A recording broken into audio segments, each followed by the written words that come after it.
So this presentation today is on advanced firearms training. And this is kind of a hot topic for a lot of folks. I've had people bring this up all the time. They're like, hey, I don't want to do a basic class. I want to do something intermediate or advanced. So probably about 6 or 7 years ago, I was trying to hook up with the National Law Enforcement Firearms Instructor team. I'm an NRA law enforcement instructor.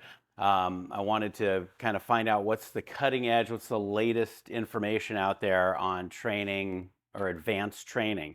It was interesting for me because this particular course is only offered a couple times on the West Coast, and then it's in Pennsylvania or all over the East Coast.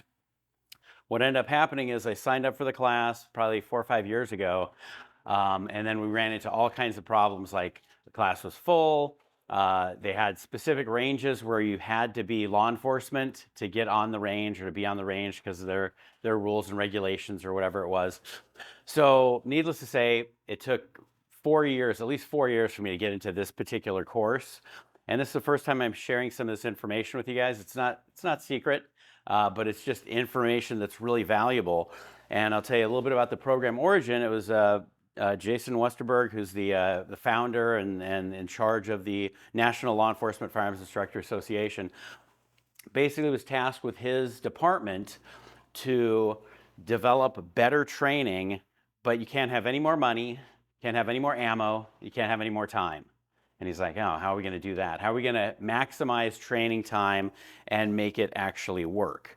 What they were able to do, the methodology that the program developed actually increased their hit ratio by 88% with patrol rifle shootings over a 5-year period. 90% of the training was on the square range, just square range static training. Well, I'll say static, but there's actually movement involved. And then 10% was in a shoot house, all live fire.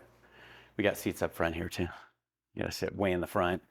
And then no force-on-force training was conducted, which is kind of unusual because one of the things I recommend as a trainer a lot of times if you want to put yourself in scenarios for decision-making is to definitely consider doing some force-on-force training or some scenario-based training, whether that's with blue guns, airsoft guns, inert marking cartridges, or some type of force-on-force training, because that's decision-making under stress, or problem-solving under stress, which is what gunfighting is really all about. Hitting the target is marksmanship. And we'll talk a little bit about that too, but various concepts developed to improve in-service firearms training. I'm going to skip some of these slides because this course curriculum is really for firearms instructors, but I'm sharing it with you guys. But when we ask what a firearms instructor is, administrator, educator, coach, facilitator, evaluator, really we're more of a coach or someone that's supposed to improve skills through diagnostics and development and instruction. Educator and evaluator is really the last thing that I want to do. Is I'm not there to teach you theories or concepts. I'm there to improve skills and make sure you have a basic set of skills and then you improve those to the level that you're satisfied with. If you're not trying out for the Olympics, you don't need all your hits in a 1-inch square. If your goal is to be a viable defender in a self-defense situation or just improve skills through self-mastery, through developing skills, just like playing golf really well, maybe you want to shoot guns really well. So you're just developing basic skills and practicing those skills. I don't want to get into too much analytical discussion here, but safety rules: know the status of your firearm at all times. Never point the gun at anything you're not willing to shoot. Keep your finger straight off the trigger till you're on target, make the decision to shoot. And identify a threat in the environment before firing. And this is really critical for law enforcement and civilians, is threat identification. A lot of times we're practicing things like trying to get to draw to first shot in 1 second or under 1 second draw to first shot. How much time did you spend identifying it's actually a threat and that you actually need to shoot and that you're legally justified in shooting that person? Those are really good questions. And those are things that we don't really have a way to time. If I said, I throw up a picture on here of something and say, shoot or don't shoot, some of you are going to immediately answer. Some of you are going to go, well, let me think about that. What other options are? You're gonna have questions. Do I have pepper spray? Do I have a taser? Is my car right here? Can I run the other way? Do I have some physical skills where I can just punch that guy in the throat? So different things are gonna come up. Firearm safety rules have to be applied all the time, anytime we're practicing, anytime we're training. Why do we have safety rules? Some of the examples. Safety rules are there to make sure that we don't suffer injuries during training, so we have to have specific safety rules to prevent that. Examples would be muzzle discipline, finger discipline, especially while moving or while doing anything dynamic. What guides firearms use on the streets is firearm safety rules, number one. Number two is agency policies or laws, California laws, state laws, federal laws, and then not range safety rules. So the range safety rules that we practice when we're training may not apply in the street. A good example of that is if I said on any given range, they have a downrange area. There's a yellow line here, and anything downrange, 180 degrees downrange, that's all a safe area.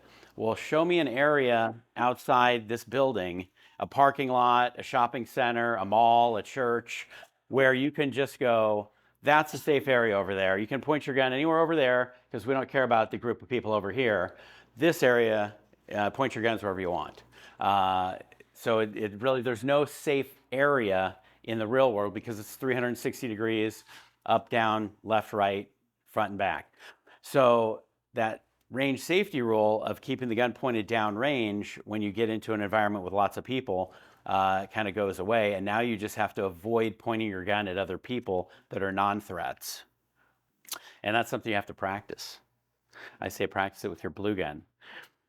Realization, more range safety rules you implement, the less street relevant your practical firearms training becomes. So the more rules you throw in there, the less relevant it is to your actual training. Marksmanship skills, which is what most people do at the shooting range, is just basic marksmanship, precision shooting, practical shooting, basically shooting a little bit faster maybe, but being able to hit what you're aiming at is a really good skill, and all types of shooting involve marksmanship. There's very few where they go, it doesn't matter if you hit the guy.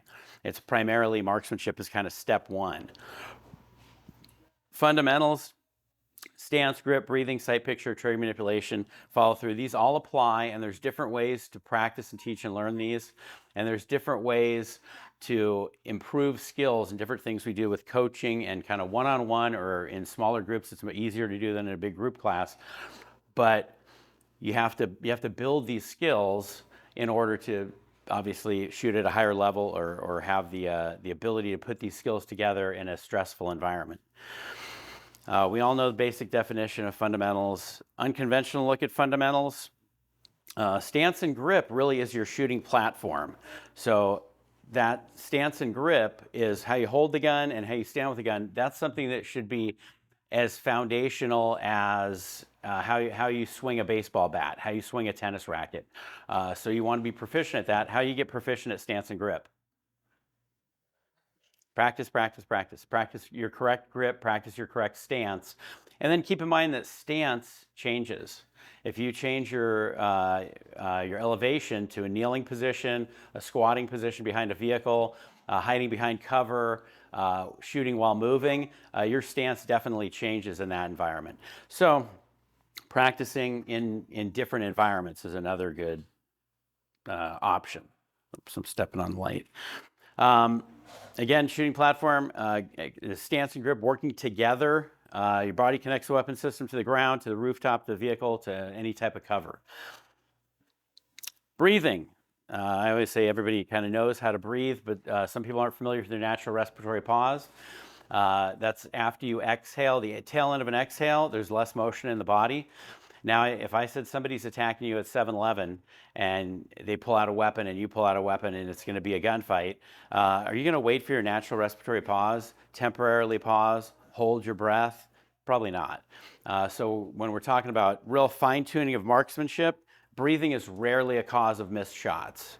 If you're talking about you're trying to hit a target at 1,000 yards with a rifle, breathing could be a factor.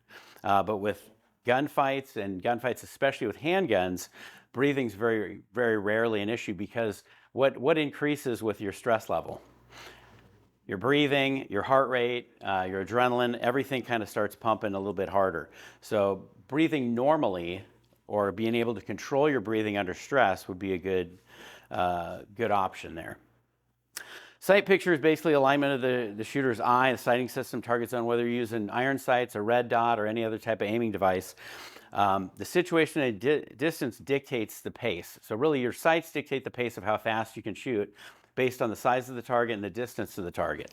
Those are all factors that we need to practice. And some of the things that come up in my training classes, because I have a lot of students that are my age plus or older than me, is your vision. It doesn't generally get better with age, like a fine wine.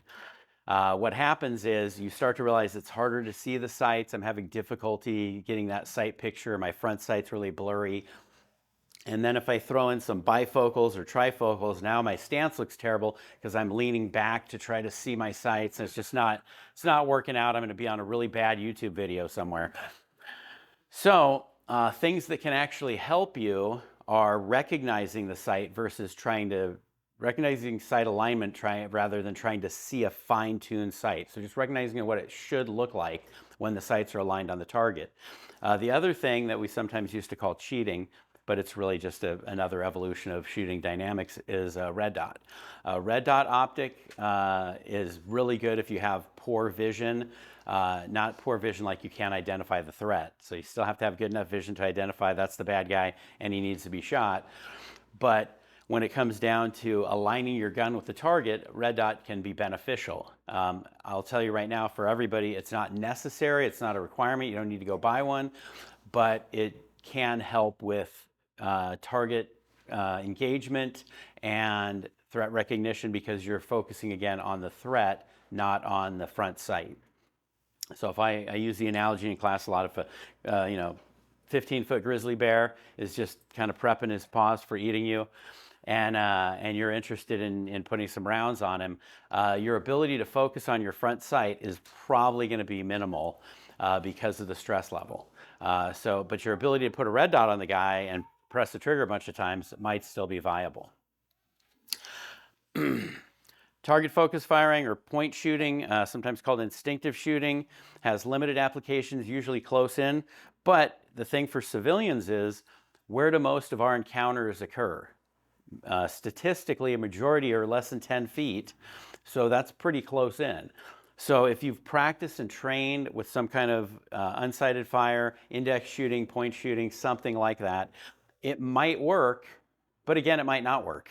So it's not as definitive as aimed fire, and our fallback is always use your sights if you have time to use your sights.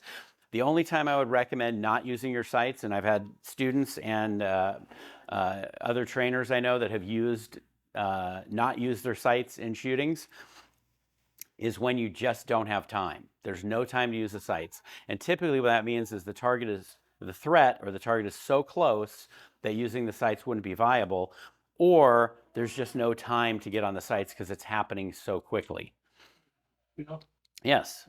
Well, retention. Yeah, retention shooting, I like to call that elevator gunfighting. So you're in a really confined space, like an elevator or stairwell or somewhere really close in. You can practice and do even things like center access relock could work in certain environments where you're positioning the gun in such a way that it's lined up with your target. Now, I wouldn't say like the first time you want to try that is in a gunfight because it may not work out well. But yeah, there's index and positional shooting where you're holding the gun in a compressed ready or locked in a retention position, but the gun's lined up with the target. An easy way to practice that is you get one of these laser trainers, or you just get a little laser you use for your playing with your cat, and you tape it to the side of your gun, or I used to have a magnet, I would stick it on the side of the gun, and you can practice lining up the gun with the target.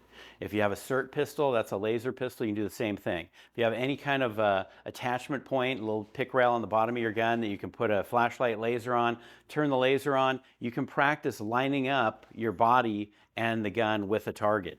There are guys that can do plate rack at 10 yards from retention. I don't want to call that trick shooting, but that's a lot of trigger time, a lot of ammunition to get that good at that. For most of us, We don't have a range in our backyard. Practicing positional shooting like that could be viable for self-defense, but generally close in, one bad guy, no innocent bystanders would be my recommendation for that. Proper skill comes from skeletal alignment, so it's aligning your body and the gun with the target.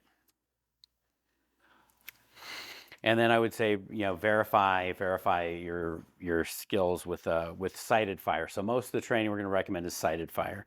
Trigger manipulation is moving the trigger from the front to the rear. Let me go back to that.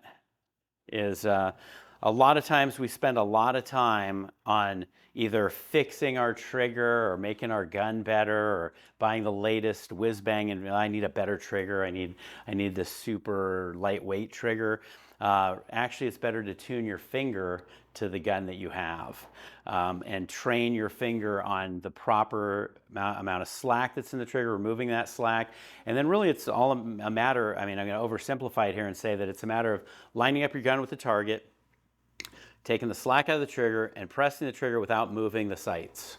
So if I can press the trigger without moving the sights, the bullet's going right where I want it to go. The problem is we have a lot of instinctive and natural things that our brain wants to do, like send some bilateral sympathetic reflexes to our other hand to tighten up, maybe have our fingers tighten up right when we press the trigger, or have issues like flinch response or anticipation where I just kind of move the gun at the same time I press the trigger, and I'm just moving that gun down every time I press the trigger. I just had a guy in the range who's been shooting for a long time, shot really well, but just a little bit low. And he's done contracting overseas and worked for some good companies, but he's just doing this just a little bit. And the trick that I use is I'll go, let me load your gun for you, and I'll pretend to load his gun. Put the magazine in, do the slide, make it look like I loaded his gun. I go, here, just give me one shot right at the center of the head. He comes up right on the center of the head. He's lined up, grips locked in, everything's great. He goes, bang. And he's like, I can't believe I did that. You don't see it happening when you're doing it, because the recoil of the gun masks the flinch. So you don't feel or see the flinch, especially if it's a micro flinch. I mean, a big flinch, you're gonna feel it. A micro flinch where just the gun tips just a little bit, just a tiny bit, that's pretty normal. Larry Vickers says that's our default setting, is to flinch. Everybody flinches. It's just minimizing how much we're gonna flinch or timing that flinch. So if I'm gonna push the gun, it's right after I press the trigger. After I press, bang, the gun fires, I come right back on. Press, come right back on. That's my managing that flinch response. So it's basically becomes a post-ignition push where I basically press the trigger, bang, the gun fires, I come right back on sights. Bang, I come right back on sights. If I time it to where I press the trigger right when I'm aiming, I'm gonna disorient the sight alignment, and that's where I get hits not where I'm planning, usually low left if you're right-handed, low right if you're left-handed. So proper trigger manipulation. You can't shoot fast and not slap the trigger. People say it's physically impossible to shoot fast and not move the gun. Well, I've been proven wrong on that numerous times now. We did some really good things with drills where you would just grip the gun really, really firmly. You're gripping the gun as hard as you can and then back off just a little bit. And we would take a stick, put it on the trigger, and just hit it as hard as we could, just slapping that trigger and hit the target every time.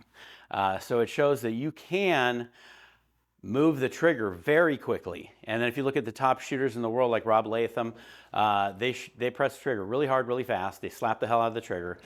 They just don't move the gun. So if you have enormous hands with super strength, it's just not a problem. Now you gotta put some time in training, but gripping the gun correctly. And what he's doing is he's pressing the trigger the correct amount, but just not moving the gun, not allowing the gun to move when he presses the trigger. So the movement of the gun is after the shot's fired. Follow through is just coming back on the sights. It's a good way to learn proper shooting, but again, may not affect accuracy that much. And pinning the trigger to the rear is not really follow through, where you hold the trigger back, fire the gun, come back on target, reset. It's a good way to learn how your trigger manipulates, but it's not going to help you in a gunfight. So it's a training exercise that we use for getting people familiar with their trigger. Pinning trigger is not really follow through because the bullet's already left. Follow through is just not moving the gun before before the gun fires, bang, it's not moving it, and allowing the gun to push you back versus pushing the gun as you do that. Setting up for the next shot or quickly resetting the trigger and getting another sight picture is just like Pat McNamara says, check your work through your sights. So you're on your sights, you're analyzing your, it's not like a one-time thing. You don't come up, oh, gunfight, one guy, bang, okay, I'm done, put the gun away. It's an evolving evolution of what's going on, what's happening, and how that person's going to react and what's going to go on with that. So a lot of different issues there. Checking the time. Fundamentals of marksmanship. How are we doing on time? 15 minutes. All right. I'm going to skip some of these. Oh, look, there's a break. You guys don't really get a break. This is a 4-day class. We're just doing it in a compressed time frame. So the training philosophy that the National Law Enforcement Firearms Instructors follows is train to a harder standard. NRA Law Enforcement Division is bring the streets to the range. So what they do is they bring props, motorcycles, mailboxes, cars, all kinds of different devices onto the range to make the range more real world. So anytime you can train with props, that's fantastic. I'm absolutely happy to use your vehicle on the range for cover. Not my vehicle, but your vehicle is fine. Training to a harder standard means we're actually doing things like shooting on smaller targets, shooting on targets that look like people, like picture targets, shooting on steel plates that are smaller. The actual size of a person is pretty big. The size of the hit zone may be much smaller, it might be 6 or 8 inches. So you're training to a harder standard. That just really means you're trying to be better than you need to be if something happens, you're better than you need to be. Qualification versus training. Again, qualification is just a minimum standard. So you met the basics. You did 2 push-ups and 1 pull-up. Your presidential award is here. You ran a mile in 30 minutes. You win. Here's your trophy. So we don't try to train to a minimum standard. We want to train to be really efficient with our body dynamics, with our movement, with our accuracy, and with our gun handling and safety. In fact, I'll go off topic for a second, just say that in our training classes for CCW permits, a lot of it is focused on qualification. Am I going to pass? Am I going to hit the target enough? Am I going to hit the middle? Am I going to hit the A zone, the B zone, or the C zone? Where am I going to fall on, compared to other students or that type of thing? Really, the 2 most important things in my training classes are, number 1, safety. Got to follow safety rules. Most of the people that either didn't pass or had to remid, it was a safety issue. It just wasn't safe to have them on the range. The second thing is gun handling. How do you manipulate your gun, which directly relates to safety, is can you load, unload, manipulate, line up the sights, draw, reholster, do all the fundamentals of gun movement. Can you do that safely and efficiently and effectively? A lot of times we'll see people that are excellent shooters, but all the shooting they've done was from the bench. They pick up the gun, put the magazine in, rack the slide, take 5 minutes to line up the sights and get their grip going. And we just don't have that kind of time for concealed carry or for gunfighting. It's a compressed time frame. It's an emergency use of a firearm. If I just pulled out a fire extinguisher and said, okay, I want you guys to put out this little fire here, most of you could probably figure it out. But if I said, you have to put out this fire before it reaches that door where there's a bunch of explosives. Now you've got to pull the pin, you've got to get the grip on the fire extinguisher, you got to know how the fire extinguisher operates. You got to aim at the base of the fire. You got to sweep and do all the techniques for putting out a fire. So doing it under pressure, under stress is the difficult part. That's why we want to build it in or practice it enough that it becomes second nature or subconscious competence. You can do it without having to think about it too much. If I have to think about which way does the magazine go, and is my safety on or off? I don't remember. You need to be really familiar with your gun. So I'll say another topic on that is how many guns do you need on your permit? 10 guns, 15, 20, 25, probably not necessary. You're never going to get that proficient with that many guns. But if you have 2 or 3 or 4 or 5 guns, and you practice and carry 1 gun and get really good with that 1 or maybe 2 guns, maybe they're the same, like a Glock 19 and a Glock 17, pretty similar. One is your outdoor hiking gun because it's a little bit bigger. The other one is your daily carry gun because it's a little bit smaller, a little more compact. But the training with them, grip, stance, sights, trigger, everything's very similar or identical. So you should get similar results. If you're practicing with your Infinity $7,800 or $7,800 1911 with a 1.5 pound trigger, you can get really, you're like impressive accuracy, beautiful piece of machinery, piece of artwork, really. I would hang that on the wall and take a picture. It's better than a Picasso. But is that the gun you're going to carry? Probably not. So you're carrying a 5-shot revolver. Limitations there: sight radius is short, trigger's really heavy. You probably don't practice with it. That's what I'm going to trust my life to protect me. I need to train with that particular weapon system. So whatever I'm going to carry is what I should be practicing and training with, not some other whiz-bang gun with a mud flap and whip antenna. So focus on your concealed carry gun being the actual tool that's going to protect your life. Again, training is more important than qualification because it allows instructors to coach, establish more challenging standards, push students to their limit or past their limit, and then create more realistic drills that encompass more than one feature. If the training's more challenging than the qualification, I say this in all my classes, the qualification should be the easiest thing you do all day, because the training is going to be harder to a higher standard than the qualification. You should be looking at a qualification like, oh, no problem, I can totally pass this. It's like doing 5 push-ups for most of us. 5 push-ups are hard, you should do more push-ups. And then qualification versus training. They even said it. Qualification is the easiest thing we do on the range. It's a minimum standard. It's the bare minimum. Like, if you can't do this, you should just carry pepper spray. Is kind of what that's saying. Drills versus scenarios, how they're different. Drills are for learning and practicing skills, building skills or skill building. Scenarios are for testing your ability. And I like to keep those two things very separate, because number one, scenarios and testing primarily should be in a force-on-force environment where you've got bad guys that are actors that are trained and moving and doing things and giving signals and reading body language. And then testing your skills is something you've already done, you know how to do it, and you're just kind of checking to see if it's going to work. And what sometimes happens is, if anybody here ever done competition shooting, or where you shoot and there's a timer? Yeah, so the timer goes off, you forget everything. It's like it erases your mind. What was I supposed to do? Shoot the bad guys. So you don't want that to be the first time you engage actual people with simulated guns, to be where you kind of hit that panic response. You're like, I'm not sure what to do. Is it really time to shoot? And it is. You want to have done some of that in a training environment, whether it's in the Krav Maga studio, training with training guns, or just drawing from concealment and practicing some of those movements, or actual force-on-force training where you're doing decision-making under stress. Highly encourage that. Going to training philosophy, drills versus scenarios, which is more important? Which one do you think is more important? Well, that's what I thought. I was like, scenarios by far.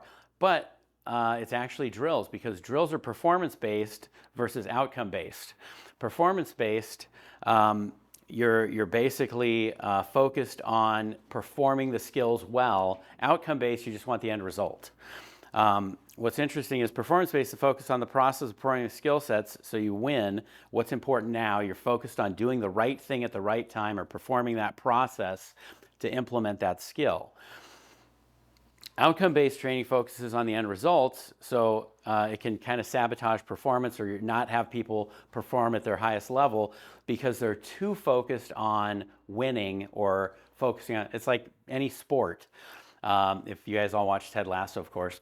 So if you're playing football, which is really soccer, if you're playing soccer and you focus on the win, you're probably not going to bring the team together and win. But if you focus on the process of how to win, that's what gets people through it. That focus on the process gives you the skills you need to implement under stress. This is a video. I don't know if it's going to play. Let's see. How do I play this? All right. Probably not was my answer. Performance-based training is better for students. Students focus on the process and mechanics of gunfighting. Their individual end results may vary, but their outcomes will generally improve because they're focused on the process. They're focused on performance-based training. Maximize your training time. We don't need a lot of time for training. We don't need a lot of ammo, or don't get a lot of ammo, or it's expensive. I was just looking upstairs. It's still expensive. But when teaching a new skill set, focus solely on that skill set. So we compartmentalize skills and train them individually. Then when we're practicing those skills, we incorporate them or put them into additional skill sets or additional drills.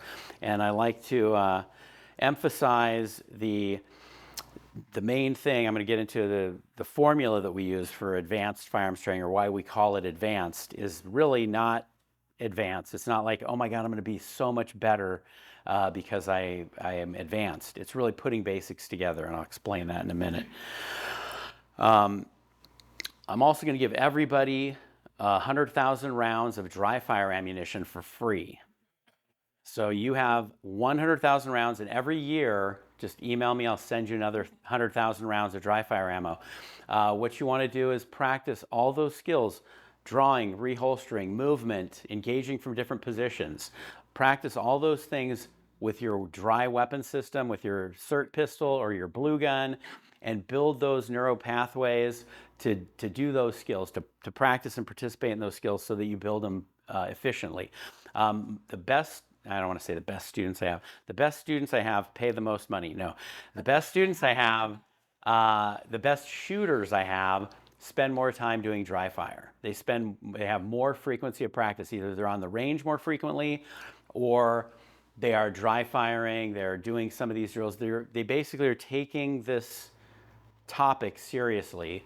It's not like, hey, I bought a gun, it's cool, I like guns are neat, let's go watch John Wick. They're basically taking it seriously, like, hey, this could potentially save my life or my family's life. That's the most important thing to me. So I'm going to get really proficient at it. I'm going to get better than I need to be. Repetitions. Every training evolution you do is a rep. So I like to say, put in those reps. Target selection is important. The features on the targets should support your goals and your training. I'm going to show you a couple pictures here just because we can. You don't need any of this math, but standardized targets like this allow us to do a lot of different things with one paper target. Silhouette style targets. Picture targets are helpful because they kind of let us put it into a dynamic of actually pointing at another person, and helps with what we're doing there. So picture targets are not bad at all. Cool tats. And then bullseye targets are good for marksmanship practice. Command targets give you decision-making process. Here's the bottom line I wanted to get to, which is not even in the presentation, but I want to share it with you, is the definition of advanced firearms training is mastering the basics under various conditions. And it's very specific that they came out with this definition, because it's not anything, there's not something, what can I buy, what can I pay to get the latest advanced training? It's mastering it's the basics you already do, done well under various conditions. The definition of an advanced firearm drill incorporates 4 different things, and then maybe even a 5th thing. But the 4 things are marksmanship accountability. You've got to be either scoring your paper target or counting your hits on steel. 3 basic skills, so 3 different skills are involved in one drill. 2 various conditions, which could be weather, lighting, darkness, flashlights, movement, some type of various condition. 1 basic skill or various condition added on top of that. And then for a 5th drill, our 5th item, a decision-making process, or you've got to pick which guy to shoot first. You've got to pick the order of engagement, or how you're going to do something. So if there's a decision-making component, that adds another dynamic, an OODA loop, where you have to decide what's happening, either shoot, don't shoot, or some other thing. So we're basically just taking our sandwich to make this training complete is not just doing one skill, we're doing multiple skills on top of each other and various conditions, and then incorporating that all into one drill. And that's how we develop advanced firearms training. That's how people advance faster, learn better with less ammo, learn better with less training time, learn better with less expense. So I'm not going to ask you this question, but I will ask, what are your questions? It's so quiet. I could hear a pin drop. Question. Not dropping down and all that. And I know that your support hand should be gripping it better, but your forearm should be more relaxed. Or how do you? So there's no time in a gunfight where I'm going to tell anybody to relax, because you're just not going to. In training environments, you can over tighten certain things, but typically, if my grip's locked in, but my arm back here is relaxed, it allows me to tighten it up right when I press the trigger. And I'll get that bicep, tricep, flinch, kind of startle response, or I'll just build that in. My brain is telling me to push the gun down right when I press the trigger. I'm not consciously telling myself, subconsciously your brain's telling your arm, the recoil's coming, I know it's about to happen, here it comes, tighten up. And you tighten up right there. So a lot of times I'll recommend tightening up your grip, not death grip, but firm, and then dropping those elbows down just a little bit to lock in that position. Good pinky pressure. And then it's really not, this is never going to work in training. You can't go like, don't flinch. Just don't flinch. It's easy. It's not, because your brain wants to flinch, your body wants to flinch. It's a natural response to recoil. It's a natural response to the loud noise. It's a natural response to loss of balance. Other things, our body wants to keep us safe. So it's a protective mechanism of your body to flinch or to have that little response. And it's not the same for everybody. So some people have to experiment with different grip pressures, experiment with how you're gripping the gun.